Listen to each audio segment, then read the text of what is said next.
Ladies and gentlemen, this is your girl Gemini the Queen with DJ Amber Alert, always by my side. And today we are here because there is currently a live press conference from the police after they arrested Tupac's murderer 27 years motherfucking later. Oh yes, I find it so interesting because people been knew exactly who killed Tupac for a very long time. So I just wonder why now they decide to go arrest his ass. Because they been knew.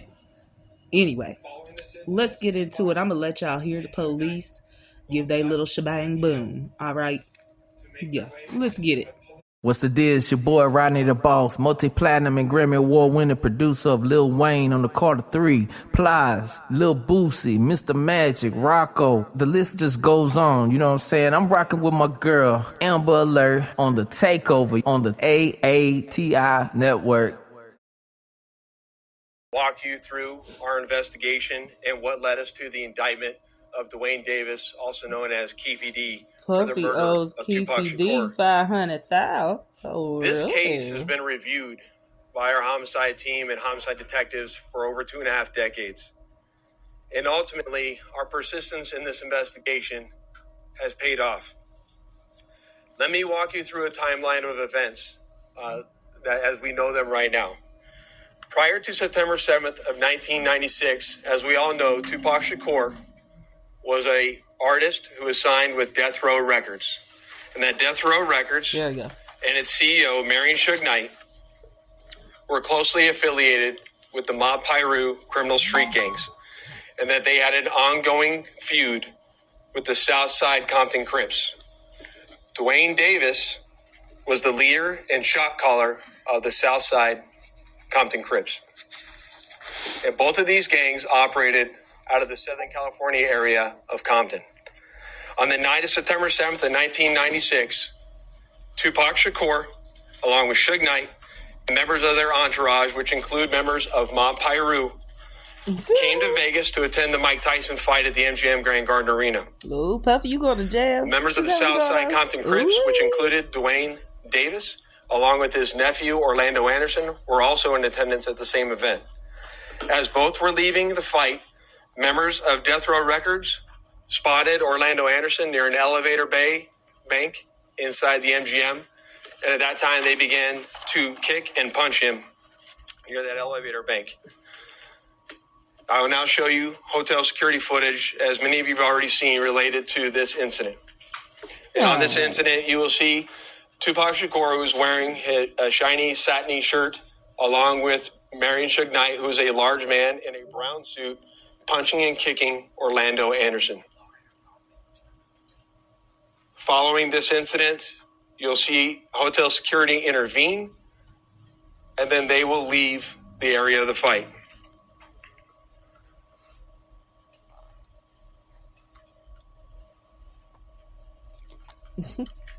Little did anyone know that it is this incident right here that would ultimately lead to the retaliatory shooting and death of Tupac Shakur. Little did anyone know. Following this incident, Tupac and Suge Knight both left the MGM to make their way to a post-fight party, which was to occur at a local nightclub. At the same time, word had spread amongst members of the Southside Compton Crips of what had occurred inside the MGM. And then that's when Dwayne Davis began to devise a plan to obtain a firearm and retaliate against Suge Knight and Mr. Shakur for what occurred inside the hotel against Mr. Anderson. After Davis obtained a gun, he entered into a white Cadillac along with Terrence Brown, DeAndre Smith, and Orlando Anderson. Based on our investigation, this is where we know they were seated. At some point in time, as they were in the white Cadillac, Mr. Davis took the gun that he had obtained and provided it to the passengers in the rear seat of the vehicle. As they were driving west on Flamingo Road near Koval, they had located the black BMW, which was driven by Suge Knight and in the passenger seat was Tupac Shakur.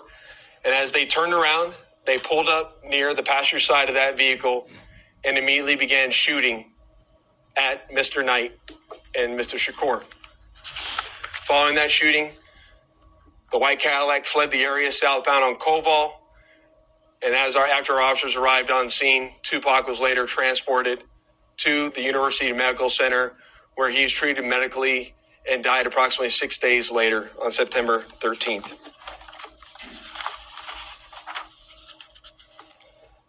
My homicide section handled this investigation from its onset and for a short amount of time. Locked up, bitch. And within a short amount of time, what we knew was that we were working a gang investigation where our victims, our witnesses, and our suspects were all from Southern California and not local to Las Vegas. Within the first few months of the investigation, our detectives knew most of the information I just briefed you on. However, we never had the necessary evidence to bring this case forward and present it for criminal charges. Until, as time went on, this case had been reviewed multiple times by different investigators assigned to my section, but it wasn't until 2018 that this case was reinvigorated as additional information came to light related to this homicide. Specifically, Dwayne Davis's own admissions to his involvement in this homicide investigation that he provided to numerous different media outlets. Smart. In our section, we knew at this time that this was likely our last time to take a run at this case to successfully solve this case and bring forth a criminal charge. It was at that time that this case was assigned to Cliff Mogg, a detective within my homicide section. And over the last 5 years, my section worked closely, hand in hand with the Clark County District Attorney's Office and followed a systematic investigative plan over the last 5 years. We've conducted countless interviews and corroborated numerous facts that were not only consistent with the crime scene on the night of the incident, but also corroborated and were consistent with the sequence of events that night. This ultimately led to us procuring a search warrant which was executed at Mr. Davis's residence in Henderson, Nevada.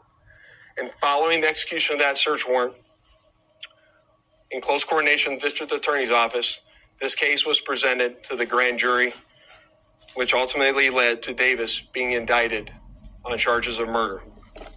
Before I hand it off to the District Attorney's Office, I would be remiss if I didn't thank Detective Mogg and all the other detectives that were not only assigned this case and reviewed this case, but all the other detectives from other agencies that assisted us in this investigation. They know who they are, and thank you very much for all the assistance you provided. It's not going unnoticed. And lastly, one of the most important things, in my opinion, is we need to make this be a reminder that the charge of murder does not have a statute of limitations. This agency has been and is invested in solving our cold case homicides so that we can bring closure to those families and justice for those victims of homicide. And with that, I will turn it over to the Clark County District Attorney, Steve Wilson. It has often been said, justice delayed is justice denied. It's a quote we hear often and for many, many years when talking about our legal system. But not in this case. Today, justice will be served in the murder of Tupac Shakur. I'd like to acknowledge the relentless work of the many Las Vegas Metropolitan Police Department homicide detectives. We've mentioned Detective Cliff Mogg many times, and we can't mention his name enough. He is the detective, along with his colleagues, that brought this case here today to you. A Clark County grand jury has indicted Dwayne Keith Davis with one count of open murder with use of a deadly weapon with a gang enhancement. Davis will appear in court in the next few days or so for a hearing to determine his custody status and to set a jury trial date.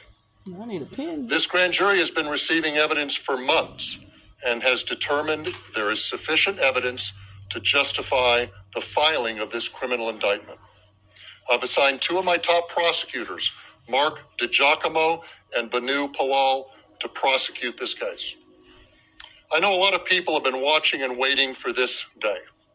Tupac Shakur is a music legend, and for a long time, this community and worldwide have been wanting justice for Tupac. Today, we are taking that first step. Tupac was actually quoted as saying, "Death is not the greatest loss in life. The greatest loss is what dies inside while still alive. Never surrender."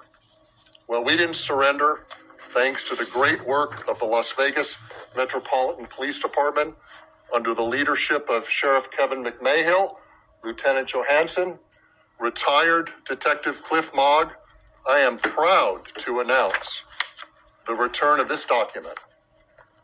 This is the indictment we've been waiting almost 3 decades for. It spells out the facts and circumstances and what justifies a Clark County grand jury in returning an indictment. Justice will be served. Thank you. Ken? Sheriff, thank you. Have you been in touch with the Shakur family, anyone within here today? And if so, can you characterize what they told you? The family has reached out to my office. I imagine also to Metro. We've been in communication with them. We understand that they are welcoming this news. They are pleased with this news, and they are certainly aware of the return of this indictment. Do you anticipate them being at court for arraignment of Mr. Davis? I don't think they'll be at the arraignment. I mean, that's a relatively short hearing, but I know that they'll be involved. I know that they'll want to be apprised of what goes on a frequent basis.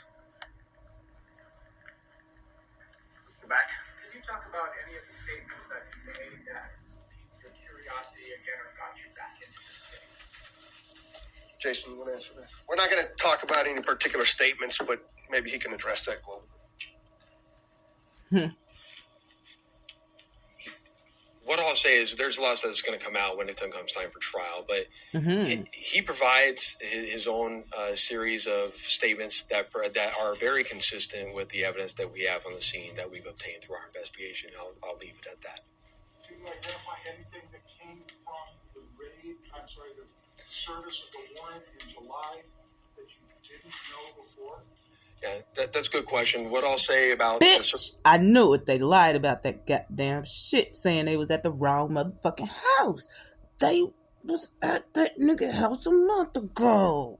Warrant that we did in July, that we obtained information or evidence during that execution of that search warrant that corroborated information obtained through our investigation, and I'll leave it at that until we go to trial. Go ahead.